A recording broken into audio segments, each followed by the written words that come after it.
स्वाभिमानी TV news चॅनलच्या बातमीपत्रात आपलं स्वागत।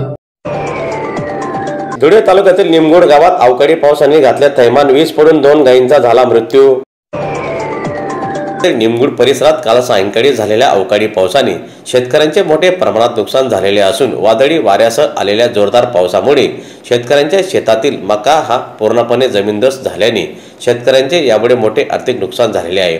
त्याचप्रमाणे निमगोड गावातील शेतकरी दत्तात्रय मोरे यांच्या शेतात वीज पडून 2 गायींचा देखील मृत्यू झाल्याने शेतकरी मोठ्या संकटात सापडलेला आहे। दरम्यान तात्काळ पंचनामा करून योग्य तो न्याय मिळावा अशी अपेक्षा शेतकऱ्यांनी व्यक्त केली आहे। नमस्कार।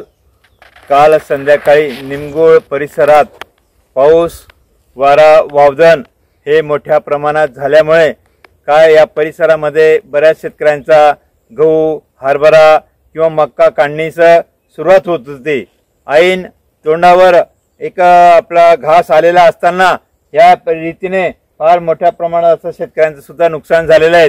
हा मक्का आता संपूर्ण असा आडा पडून गेलेला आहे। त्याचप्रमाणे काल एका शेतकऱ्यांचं वीज पडून 2 गायी या मृत्युमुखी पडलेल्या आहेत आणि अशा रीतीने एक असे संकट शेतकऱ्यावर एक आलेले आहेत।